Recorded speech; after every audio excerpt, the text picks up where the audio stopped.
बिस्मिल्लाहिर्रहमानिर्रहीम अस्सलाम वालेकुम सज्जनों की हाल चाल है। ठीक ठाक हो? उम्मीद करदा कि बिल्कुल तुसी ठीक ठाक होवोगे। नज़मां तुसी सुन रहे जे, सरवर दियां गज़लां सुन रहे जे, शेर सुन रहे जे, हर तरह की शायरी जिहड़ी है पंजाबी शायरी तुसी सुन रहे जे। उहदे नाल नाल एक सिलसिला शुरू किया होया पंजाबी मुहावरियां दा। अज दा अगला नवां पंजाबी मुहावरा जिहड़ा लैके तुहाडी खिदमत च हाज़र होए हैं वो जे घुग्गू घोड़े। सारों को पुछते हैं कि घुग्गू घोड़े का की मतलब है, यदा सानू ज़रा नितारा करके दस दिओ। ये शौकत मेहरबानी तेरी। तो मैं ना उस तो पहला एक मेरा ना मार साहब ने ना वो मेरे तक नहीं सिर ते पग। अच्छा जी। वो कदी आंदे ने लाड़ इधर हो जाता, कदी जो तू कैमरे के दूजे बन्ने होना ना उदों इधर लाड़ होंदा, जो उरा आ जाता इधर हो जाता सी। अज जो तुसीं मुकाता रौला मैं रौला ही कढ़िया, मैं आख्या ना पग होएगी ना मार नूं जिवें दा असीं ओरीजिनल जिहड़ा सारा काम।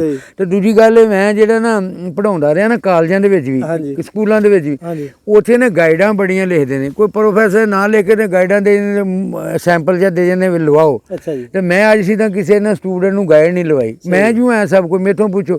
हुण तूं फिल बधी जिवें पुछण दिया मेरे को, मैनूं नहीं पता भी अज ऐतकां ने की पुछना। घुग्गू घोड़े में घुग्गू घोड़े पुछे, एक होर भी तूं दस लफज वो अगली वीडियो पुछांगे ना। चलो अज घुग्गू घोड़े पुछे। हुण घुग्गू घोड़े एक घुग्गू घोड़े लै लो, घुग्गू पिंडां पिछावां च वेचदे ने माइयां।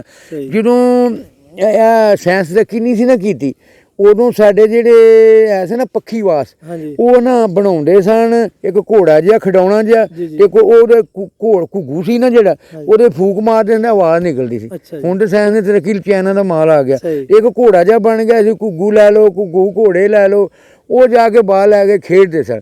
फिर उन्हें जेह्ड़ा ना मुहावरा अगों चुल गया भी वो ना तो बोलते घुग्गू घोड़े जिथे मर्जी रखदे हिलदे जुलदे नहीं।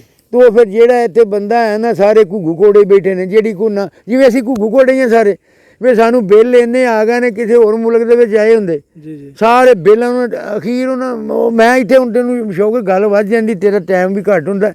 ਉਹ ਨਾ ਅਸੀਂ ਇੱਕ ਬੜੇ ਚਿਰ ਦੀ ਇੱਕ ਲਤੀਫਾ ਸੁਣਦੇ ਹੁੰਦੇ ਸਾਂ ਵੀ ਕਿਸੇ ਮੁਲਕ ਦਾ ਬਾਦਸ਼ਾਹ ਸੀ ਜਿਹੜੇ ਸਾਡਾ ਸ਼ਿਬਾਜ਼ ਸ਼ਰੀਫ ਇਹੋ ਜਿਹਾ, ਤੇ ਉਹਨੇ ਸਤਾਇਆ ਮੁਲਕ ਨੂੰ ਬੜਾ। ਜਿਵੇਂ ਤੇਲ ਨਹੀਂ ਸਾਡਾ ਲੈ ਗਿਆ ਕਿਤੇ ਦਾ ਕਿਤੇ, ਉਹ ਕਰਦਾ ਰਿਹਾ। ਤੇ ਉਹ ਜਦੋਂ ਤੇਲ ਵਧਾਏ ਨਾ ਤੇ ਆਪਣੇ ਕਿਸੇ ਸਨਾਉਲਾ ਜਿਹੜਾ ਰਾਣਾ ਸਨਾਉਲਾ ਇਹੋ ਜਿਹਿਆਂ ਕੋਲੋਂ ਪੁੱਛੇ ਵਜ਼ੀਰ ਦਾਖਲਾ ਕੋਲੋਂ ਜਾਂ ਖਾਰਜਾ ਕੋਲ ਇਹ ਬੋਲਦੇ ਨੇ ਕਿ ਨਹੀਂ। ਉਹਨੇ ਆਖਿਆ ਕੋਈ ਨਹੀਂ ਬੋਲਦੇ, ਇਹਨਾਂ ਨੂੰ ਨਾ ਚੁੱਪ ਕਰਕੇ ਲੈਣਾ 'ਚ ਲੱਗੇ ਨੇ ਤੇ ਭਰੀ ਜਾਂ ਜਿਵੇਂ ਅਸੀਂ ਭਰੀ ਜਾਂਦੇ। ਹੁਣ ਬਿਜਲੀ ਦੇ ਬਿੱਲ ਜਿਹੜਾ ਜਿੱਥੇ 3000 ਆਉਂਦਾ ਸੀ ਉੱਥੇ ਜਿਹਦਾ ਆਇਆ 33,000। ਇਸੇ ਤਰ੍ਹਾਂ ਹਨੇਰ ਹੋਇਆ ਪਿਆ ਕੌਮ ਦੇ, ਕਿੱਥੇ ਰੋਈਏ ਤੇ ਕਿੱਥੇ ਫਰਿਆਦ ਕਰੀਏ। ਉਹ ਫਰਿਆਦ ਜਿਨ੍ਹਾਂ ਕੋਲ ਕਰਨੀ ਉਹ ਆਉਂਦੇ ਨੇ ਉਹਨੂੰ ਫੜ ਕੇ ਕੁੱਟੋ।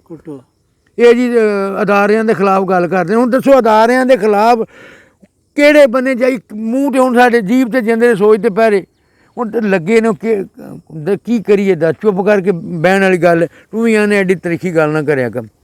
ਘੁੱਗੂ ਘੋੜੇ ਅਸੀਂ ਸਾਰੇ, ਅਸੀਂ ਸਾਰੇ ਘੁੱਗੂ ਘੋੜੇ ਆ। ਉਹ ਜਾ ਕੇ ਹੁਣ ਅਸੀਂ ਸੁਣਦੇ ਸਾਂ ਵੀ ਉਹ ਵਧਾਈ ਜਾਏ ਤੇ ਉਹਨੇ ਆਖਿਆ ਵੀ ਕੌਮ ਬੋਲਦੀ, ਉਹਨੇ ਕੱਖ ਨਹੀਂ ਬੋਲਦੀ। ਉਹਨੇ ਆਖਿਆ ਹੁਣ ਇਹਨਾਂ ਨੂੰ ਇੰਝ ਕਰੋ ਨਾਲੇ ਤੇ ਤੇਲ ਵਧਾਓ ਤੇ ਨਾਲੇ ਇਹਨਾਂ ਨੂੰ 5 ਲਿੱਤਰ ਵੀ ਮਾਰੋ। ਉਹ ਜਦੋਂ ਲਿੱਤਰ ਮਾਰਨ ਆਏ ਨਾ ਤੇ ਫਿਰ ਪੁੱਛਿਓ ਸੋ ਆਪਣੇ ਵਜ਼ੀਰ ਕੋਲੋਂ ਵੀ ਹੁਣ ਕੋਈ ਕੁਸਕੇ ਨੇ ਕਿ ਨਹੀਂ। ਉਹਨੇ ਆਖਿਆ ਹੁਣ ਕੋਈ ਕੁਸਕਦੇ ਨੇ। ਉਹਨੇ ਆਂਦੇ ਕੀ ਨੇ, ਉਹ ਆਂਦੇ ਨੇ ਸਿਪਾਹੀ ਚੋਖੇ ਲਾਓ ਸਾਨੂੰ ਵੇਲੇ ਨਾ ਅਸੀਂ ਡਿਊਟੀ 'ਤੇ ਜਾਣਾ, ਸਾਨੂੰ ਛਿੱਤਰ ਵਜੇ। ਉਹ ਅਸੀਂ ਆ ਘੁੱਗੂ ਘੋੜੇ ਆ। ਕੋਈ ਜਾ ਕੇ ਇੱਕ ਫਸਿਆ ਨਾ ਤੇ ਦੂਜੇ ਬੜੇ ਛਾਲਾਂ ਮਾਰਦੇ ਨੇ ਵੀ ਠੀਕ ਉਹ ਫਸਿਆ। ਤੇ ਇਹ ਨਹੀਂ ਸਮਝਦੇ ਕੱਲ੍ਹ ਨੂੰ ਸਾਡੀ ਵੀ ਵਾਰੀ ਆਉਣੀ। ਸਾਡੇ ਨਾ ਮੈਂ ਸ਼ਾਇਦ ਗਲਤੀ ਗੱਲ ਕਰਦਾ ਹਾਂ, ਮੇਰੇ ਘਰ ਵਾਲੇ ਵੀ ਬੜੇ ਤੰਗ ਨੇ ਮੇਰੇ ਕੋਲ। ਉਹ ਵੀ ਆਂਦੇ ਨੇ ਤੂੰ ਬੜਾ ਕੁਕੜੀ ਤੇ ਨਾ ਕੜਕਾਉਂਦਾ ਰਿਹਾ ਕਰ, ਆਂਡਾ ਦੇ ਕੇ ਸਾਰਾ ਦਿਨ ਕੜਕਾਉਂਦੀ ਹੈ ਕੁਕੜੀ। ਇੱਕੋ ਆਂਡਾ ਦੇ ਕੇ ਸਾਰਾ ਦਿਨ ਕੜਕਾਉਂਦੀ ਹੈ ਤੇ ਚੁੱਪ ਕਰਕੇ ਦੁੱਧ ਦੇਵਨ ਜਿਗਰੇ ਵੇਖੋ ਮੱਝਾਂ ਗਾਵਾਂ ਦੇ ਚੁੱਪ। ਅਸੀਂ ਨਾ ਜਿਹੜਾ ਚੁੱਪ ਕਰ ਘੁੱਗੂ ਘੋੜਿਆਂ ਵਿੱਚ ਬੋਲਣਾ। ਹੁਣ ਅਸੀਂ ਰੋਟੀ ਖਾਂਦੇ ਹਾਂ, ਆਖਰ ਅਸੀਂ ਸਾਹ ਲੈਂਦੇ ਹਾਂ, ਸਾਨੂੰ ਕੋਈ ਬੋਲਣਾ ਚਾਹੀਦਾ ਕਿ ਨਹੀਂ। ਸ਼ੌਰ ਨਹੀਂ ਰੱਖਦੇ ਅਸੀਂ, ਕੋਈ ਡੰਗਰ ਜੇ ਬੋਲੀਏ ਤੇ ਸ਼ੌਰ ਦੀ ਗੱਲ ਜੇ ਇੱਥੇ ਕਰੀਏ ਤੇ ਉਹ ਫਿਰ ਅੱਗੋਂ ਲੜਾਈਆਂ ਤੇ ਪਾਉਂਦੇ ਚੁੱਪ ਕਰਕੇ ਲਿੱਤਰ ਖਾਓ। ਜੇ ਸਾਰੇ ਮੈਂ ਵੇਖੋ ਨਾ ਇੱਕ ਗੱਲ ਕਰਨਾ, ਸਾਡੇ ਜਿਹੜੇ ਮੌਲਾਨਾ ਸਾਹਿਬ ਨੇ ਵੀ ਸੁਣਦੇ ਹੋਣਗੇ, ਕਈ ਮੌਲਵੀ ਵੀ ਸੁਣਦੇ, ਕਦੀ ਉਹਨਾਂ ਕਿਸੇ ਆਖਿਆ ਵੀ ਸ਼ਬਰਾਤ ਦੇ ਪਟਾਕੇ ਨਾ ਚਲਾਓ, ਫਜ਼ੂਲ ਖਰਚੀ ਨਾ ਕਰੋ, ਵਿਆਹਾਂ ਦੇ ਨਾ ਖਰਚਾ ਨਾ ਕਰੋ। ਅਸੀਂ ਇਹ ਵੇਖਿਆ ਚੁੱਪ ਕਰਕੇ ਘਰ ਵਾ ਜੋ। ਮੈਂ ਉੱਥੇ ਨਾ ਮੈਡੀਕਲ ਸਟੋਰ 'ਤੇ ਗੱਲ ਹੋਣ ਡਈ ਸੀ, ਉਹ ਬੜਾ ਉਹਨੇ ਬੈੜਾ ਕੰਮ ਕੀਤਾ, ਅੱਗੋਂ ਲੜਿਆ, ਉਹਦੇ ਪੱਟ ਦੇ ਵਿੱਚ ਗੋਲੀ ਵੱਜ ਕੇ ਲਗਾਈ, ਉਹਨੂੰ ਚੁੱਪ ਕਰਕੇ ਪੈਸੇ ਦਿੰਦਾ। ਯਾਰ ਉਹ ਸ਼ਹੀਦ ਹੋ ਜਾਂਦਾ ਤੇ ਸ਼ਹੀਦ ਨੇ ਵਾਪਸ ਆਖਣਾ ਦੁਨੀਆ 'ਤੇ। ਕੋਈ ਇੱਕ ਸ਼ਹੀਦ ਹੈ ਜਿਹੜਾ ਜੰਨਤ 'ਚੋਂ ਆਖੇਗਾ ਵੀ ਵਾਪਸ ਮੈਨੂੰ ਘੱਲੋ, ਮੈਂ ਫਿਰ ਸ਼ਹਾਦਤ ਇਹ ਨਹੀਂ ਲੱਜ਼ਤ। ਕਦੀ ਇਹ ਸ਼ਹਾਦਤ ਦੀ ਲੱਜ਼ਤ ਤੇ ਕਿਸੇ ਬੰਦੇ ਦੱਸਿਆ ਅਸੀਂ ਮਰਨਾ ਹੈ ਕਿ ਨਹੀਂ। ਮਰਨਾ ਬਿਲਕੁਲ ਮਰਨਾ ਨਾ। ਤੇ ਫਿਰ ਘੁੱਗੂ ਕੋੜੇ ਹੋ ਕੇ ਤੇ ਨਾ ਮਰੀਏ, ਕੋਈ ਬੋਲੀਏ ਚਾਲੀਏ ਕਰੀਏ। ਕੋਈ ਵੇਖੋ ਨਾ ਚੰਦ ਬੰਦੇ ਨੇ ਜਿਹੜੇ ਡਾਕੂ ਨੇ, ਇਸੇ ਤਰ੍ਹਾਂ ਤੇ ਜਿਹੜੇ ਇੰਨੀ ਦੁਨੀਆ ਚੁੱਪ ਕਰ ਗਿਆ ਨੇ ਪਿੰਡ ਡਾਕਾ। ਅਸੀਂ ਮੈਂ ਮੇਰੇ ਗੁਆਂਢੀ ਦੇ ਨਾਲ ਕੋਈ ਹੋਵੇ ਨਾ, ਮੈਂ ਪਹਿਲਾਂ ਸੀਨਾ ਕਰਾਂ ਵੀ ਮੇਰਾ ਗੁਆਂਢੀ ਵੀ ਤੇ ਮੇਰਾ ਭਰਾ ਹੀ ਹੈ, ਕਿਸੇ ਦੀ ਭੀੜ। ਹੁਣ ਵੱਜੇ ਦੁੱਖ ਨੇ ਕਿਸੇ ਦਾ, ਮੈਂ ਵੇਖੋ ਨਹੀਂ, ਵੇਖੋ ਜੀ ਸਾਰਾ ਮੁਲਕ ਜਿਹੜੇ ਮਾਰਨ ਵਾਲੇ ਨੂੰ ਉਹ ਵੀ ਆਖਣਗੇ ਉਹਦੇ ਨਸ਼ੇਬਾਜ਼ ਕਰਨ ਜ਼ਿਆਦਤੀ ਹੋਣ ਡਈ, ਸਾਰਾ ਹੋਣ ਡਈ। ਤੇ ਕੋਈ ਸਾਰੇ ਡੜੇ ਨੇ, ਉਹ ਜਾ ਕੇ ਉਹਨੂੰ ਨੰਗਾ ਕਰ ਕਰਕੇ ਮਾਰਨ ਡਿਆ ਨੇ। ਤੇ ਜਦੋਂ 20-25 ਸਾਲ ਲੰਘ ਜਾਣਗੇ ਨਾ, ਅਖਬਾਰਾਂ ਐਡੀਆਂ ਨਹੀਂ, ਉਹ ਜੱਜ ਵੀ ਲਿਖ ਦੇਣਗੇ ਤੇ ਦੂਜੇ ਫੌਜੀ ਵੀ ਲਿਖ ਦੇਣਗੇ, ਫੌਜੀ ਵੀ ਲਿਖਣਗੇ ਆਪ ਉਹ ਉਹਨਾਂ ਨੂੰ ਇੰਝ ਕੀਤਾ ਤੇ ਇੰਝ ਕੀਤਾ। ਮਗਰੋਂ ਲਾਨਤ ਭੇਜੋ ਵੀ ਈਦੋਂ ਬਾਅਦ ਤੰਬਾ ਫੂਕਣਾ ਹੁੰਦਾ। ਇਹ ਅਸੀਂ ਤੂੰ ਘੁੱਗੂ ਕੋੜੇ ਪੁੱਛੇ ਨੇ, ਯਕੀਨ ਜਾਣੋ ਅਸੀਂ ਜੇ ਮੈਂ ਵੀ ਆ ਸਾਰੇ ਘੁੱਗੂ ਕੋੜੇ। ਮੇਰੇ ਹੁਣ ਇੱਥੇ ਕੋਈ ਆ ਜਾਏਗਾ ਘਰ ਦਾ ਜੀ, ਉਹ ਆਖੇਗਾ ਜੀ ਤੇਰੇ ਤੋਂ ਸ਼ੌਕਰ ਗੱਲਾਂ ਪੁੱਛਦਾ ਤੇ ਤੂੰ ਚੁੱਪ ਕਰਕੇ ਨਾ ਕਰ। ਮੇਰਾ ਵਾਰਸ ਵੀ ਆਂਦਾ ਮੈਨੂੰ ਵੀ ਤੈਨੂੰ ਵੀ ਯਾਰ ਮੈਨੂੰ ਸਮਝ ਨਹੀਂ ਆਉਂਦੀ ਵੀ ਇੱਕ ਜਿਹੜਾ ਆਂਦਾ ਤੇਰੇ ਕੋਲ ਰੱਬ ਨੇ ਕੋਈ ਪੁੱਛਣਾ ਜ਼ੁਲਮ ਹੁੰਦਾ ਸੀ ਕਿ ਨਹੀਂ, ਇਹ ਵੀ ਮੈਨੂੰ ਆਂਦੇ। ਔਰ ਤੈਨੂੰ ਤਾਂ ਇਹ ਪੁੱਛਣਾ ਯਾਰ ਮੈਨੂੰ ਸਾਡੇ ਫਿਰ ਇਹਦਾ ਮਤਲਬ ਹੈ ਅਸੀਂ ਅਬੂ ਜਹਲ ਨੂੰ ਅਬੂ ਜਹਲ ਕਰ ਲਿਆ ਕੀ, ਫਰੌਨ ਨੂੰ ਫਰੌਨ ਕਰ ਤੋਂ ਆਖੀ, ਸਾਨੂੰ ਕੋਈ ਰੱਬ ਨੇ ਪੁੱਛਣਾ। ਇਹ ਤਾਂ ਐਵੇਂ ਅਸੀਂ ਸ਼ਊਰ ਹੈ ਨਾ, ਜਦੋਂ ਬੰਦੇ ਸ਼ਊਰ ਦੇ ਵਿੱਚ ਇਹ ਐਵੇਂ ਵੀ ਜਿਹੜੇ ਅਸੀਂ ਸਾਨੂੰ ਨਾ ਮਾਰ ਇਸੇ ਕੋਲੋਂ ਮੇਰੇ ਉਹ ਸੁਣਨ ਵਾਲੇ ਤੇ ਵੇਖਣ ਵਾਲੇ। ਮੈਂ ਐਡਾ ਦਾਨਸ਼ਵਰ ਤੇ ਨਹੀਂ, ਜਿਹੜੀਆਂ ਗੱਲਾਂ ਨੇ ਜਿੰਨਾ ਚਿਰ ਕੌਮ ਘੁੱਗੂ ਘੋੜਾ ਜਿਹੜੇ ਨਾਂ ਅਸੀਂ ਬਣਾਂਗੇ, ਸਾਡੀਆਂ ਜ਼ਬਾਨਾਂ ਤੇ ਜੰਦਰੇ ਲੱਗੇ ਨੇ, ਜੀਭ ਤੇ ਜੰਦਰੇ ਸੋਚਾਂ ਦੇ ਪਹਿਰੇ ਨੇ। ਉਹ ਮੇਰੀ ਇੱਕ ਨਜ਼ਮ ਵੀ ਮੈਂ ਇਸੇ ਬੜੀਆਂ ਲਿਖੀਆਂ ਨੇ ਵੀ ਜਿਹੜੀਆਂ ਨੇ ਉਹ ਦੱਸੀਏ ਕੀ ਸੱਚੀ ਗੱਲ ਅਸੀਂ ਕਰ ਹੀ ਨਹੀਂ ਸਕਦੇ, ਸੱਚੀ ਗੱਲ ਅਸੀਂ ਕਰ ਹੀ ਨਹੀਂ ਸਕਦੇ। ਹੁਣੇ ਕੁਝ ਨਾ ਕੁਝ ਆ ਜਾਏਗਾ ਤੇ ਜਦੋਂ ਕੌਮ ਨੂੰ ਇੰਨਾ ਸ਼ਊਰ ਆ ਜਾਏਗਾ ਨਾ ਵੀ ਉਹ ਬੋਲਣ ਵਾਲੇ ਹੋਣਗੇ। ਚਲੋ ਅੱਛਾ ਸ਼ੌਕਤ ਉਹ ਜਿਹੜੇ ਸਾਡੇ ਨਾਲ MP ਨਹੀਂ, ਉਹ ਉੱਧਰ ਦਾ ਹੀ ਇੱਕ, ਔਰ ਨਾਲ ਵਾਲੇ ਹਲਕੇ ਦਾ ਇੱਕ ਸਾਡਾ ਹੀ ਜ਼ਫਰਨਗਰ, ਉਹ ਦੂਜੇ ਹਲਕੇ ਦਾ ਨਾਂ ਕੀ ਹੈ, ਉਹ ਜਿਹੜਾ ਦੂਜਾ ਗੁਆਂਢੀ ਅਜਮਲ ਹਾਸਨ ਸਾਡਾ ਜੀ, ਸਾਡੇ ਨਾਲ ਸਾਨੂੰ ਵੋਟ ਦੇ ਕੇ ਉਹਨਾਂ ਨੂੰ ਚੁੱਕਿਆ ਤਾਂ ਇੱਥੇ ਅਸੀਂ ਜ਼ਫਰਨਗਰ ਨੂੰ ਚੁੱਕ ਬੈਠੇ। ਕੋਈ ਅਸੈਂਬਲੀ ਦੇ ਵਿੱਚ ਇਹਨਾਂ ਕੋਈ ਗੱਲ ਕੀਤੀ ਹੋਵੇ, ਇਹ ਘੁੱਗੂ ਘੋੜੇ ਨਹੀਂ ਦੋ, ਇਹ ਤੂੰ ਘੁੱਗੂ ਘੋੜੇ 'ਚ ਵੇਖਣ ਨਾ। ਤੇ ਸਾਡੇ ਜਿਹੜੇ MN ਤੇ ਚਲੋ ਸਾਡਾ ਬਣ ਗਿਆ ਨਾ ਵਜ਼ੀਰੇ ਦਾਖਲਾ, ਉਹਦੇ ਜੋ ਚੰਗਾ ਜਾਂ ਮਾੜਾ ਕੋਈ ਨਾ ਲੋਕਾਂ ਨੂੰ ਉਹਨਾਂ ਦੇ ਮੁੱਛਾਂ ਨੂੰ ਵੱਟ ਦਿੰਦਾ ਫਿਰਦਾ।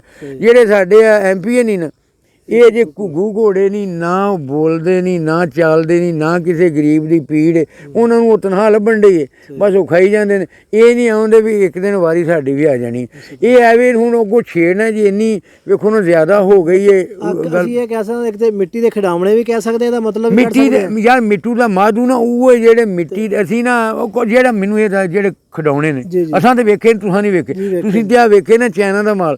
ਅਸੀਂ ਤੇ ਪਹਿਲਾਂ ਘੁੱਗੂ ਘੋੜੇ ਸਾਰੇ ਵੇਖੇ ਨੇ, ਜੋ ਧਾਗਾ ਬੰਨ ਕੇ ਦੇ ਪਿੱਛੋਂ ਉਹ ਜਾਏਗਾ ਉੱਥੇ ਨਾ ਬਾਹਰ ਰੱਖੇ ਹੁੰਦੇ ਸਨ, ਉਹਨਾਂ ਨੂੰ ਚੁੱਪ ਕਰਕੇ ਪਏ ਹੁੰਦੇ ਸਨ। ਉਹਨਾਂ ਨੂੰ ਜਦੋਂ ਕਿਸੇ ਹਿਲਾਉਣਾ ਹੁੰਦਾ ਸੀ ਨਾ, ਅਸੀਂ ਵੀ ਉਸੇ ਤਰ੍ਹਾਂ ਜਦੋਂ ਹੁਣ ਮੈਂ ਗਿਆ ਨਾ, ਮੇਰਾ ਬਿੱਲ ਨਹੀਂ ਸੀ ਇੱਕ ਲੱਭਦਾ ਤੇ ਉਹ ਮੈਂ ਤੇਰੇ ਨਾਲ ਆਪਣਾ ਦੂਜਾ ਮੁੰਡਾ ਨਹੀਂ ਅਮਜਦ, ਉਹਦੇ ਕੋਲ ਮੈਂ ਬਿੱਲ ਕਢਾ ਲਈਏ, ਉਹ ਸਾਡਾ ਬਿੱਲ ਵੀ ਕੋਈ ਨਹੀਂ, ਐਡੇ ਅਸੀਂ ਨੇਕ ਆ, ਦੂਜੇ ਦਾ ਬਿੱਲ ਵੀ ਨਹੀਂ ਦਿੰਦੇ। 10 ਰੁਪਏ ਲੈ ਕੇ ਮੈਂ ਬਿੱਲ ਤੇ ਕਢਾ ਲਿਆ। ਮੈਂ ਬਿੱਲ ਜਮ੍ਹਾਂ ਕਰਾਇਆ, ਮੈਂ ਨਾ ਮੈਨੂੰ ਸ਼ਾਹ ਨੇ ਆਖਿਆ ਬਿੱਲ ਇੱਕ ਦਿਹਾੜੀ ਜਮ੍ਹਾਂ ਨਾ ਕਰਾ, ਡਰਿਆ ਜੋ ਵੀ ਜੁਰਮਾਨਾ ਨਾ ਪਿਆ। ਉਹ ਅਮਜਦ ਆਂਦਾ ਕਿਰਾਇਆ ਇੱਥੇ ਕਿਸੇ ਕੋਈ ਨਹੀਂ ਸੁਣੀ, ਅਗਲੀ ਵਾਰੀ ਨਾ। ਅੱਜ ਵੀ ਮੈਨੂੰ ਉੱਥੇ ਦੱਸਣ ਡਿਆ ਸੀ, ਉਹ ਅੱਜ ਹੈ ਨਹੀਂ ਮੁਜ਼ੰਮਲ, ਉਹ ਕੱਪੜੇ ਦੁਕਾਨ 'ਤੇ, ਉਹਨੇ ਆਖਿਆ ਬਿੱਲ ਜਮ੍ਹਾਂ ਕਰਾ ਛੱਡ। ਉਹ ਖੁਸ਼ੀ ਨੇ ਨਹੀਂ ਉਹ ਕਰਾਇਆ, ਧੋਬੇ ਨੇ ਜਮ੍ਹਾਂ, ਉਹਦਾ ਅੱਗੇ 17,000 ਸੀ, ਉਹ 40,000 ਆਇਆ ਪਈ।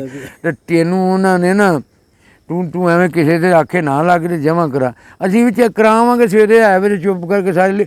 ਅਸੀਂ ਹੁਣ ਜਿਹੜੇ ਲਿੱਤਰ ਖਾਂਦੇ ਆ ਪਏ ਇਹ ਘੁੱਗੂ ਘੋੜੇ ਬਣੇ। ਅੱਛਾ ਘੁੱਗੂ ਘੋੜੇ ਅਸੀਂ ਜਾ ਕੇ ਮੈਂ ਕੋਈ ਗੱਲ ਕਿਸੇ ਨਾਲ ਕਰਨਾ ਨਾ ਪਿਆ, ਉਹ ਮੇਰਾ ਪੁੱਤਰ ਦੀਆਂ ਕੋਈ ਸੁਣ ਲਿਆ ਕਰ, ਉਹਨੇ ਐਵੇਂ ਖੱਪ ਪਾਉਣ ਡਿਆ ਇੱਥੇ ਇਹਦੀਆਂ ਗੱਲਾਂ ਦਾ ਕਿਸੇ ਤੇ ਅਸਰ ਹੋਣਾ, ਇਹਦੀਆਂ ਗੱਲਾਂ ਦਾ ਜਿਵੇਂ ਦੀ ਹੈ ਵੇ, ਜਿਵੇਂ ਲੋਕੀ ਡੰਗਰ ਸਾਡੇ ਵਿੱਚ ਬਹੁਤ ਜ਼ਿਆਦਾ ਫੈਲ ਚੁੱਕੀ ਹੈ। ਆਹੋ ਤੇ ਹੁਣ ਮੈਂ ਨਾ ਇੱਕ ਘੁੱਗੂ ਘੋੜੇ ਦੀ ਇੱਕ ਨਜ਼ਮ ਲਿਖਾਂਗਾ, ਤੂੰ ਇਨਵਾਨ ਦੇ ਦਿੱਤਾ। ਇੱਕ ਦੂਜਾ ਲਫ਼ਜ਼ ਤੂੰ ਅੱਗੇ ਹੋਰ ਬੋਲਣ ਡਿਆ, ਉਹ ਕਿਹੜਾ ਜੀ, ਉਹ ਜਿਹੜਾ ਅਗਲਾ ਲਫ਼ਜ਼ ਉਹ ਵੀ ਮੈਨੂੰ ਦੱਸ ਜਾ, ਮੈਂ ਕੋਈ ਨਜ਼ਮ ਉਹਦੀ ਲਿਖ ਜਾਣਾ।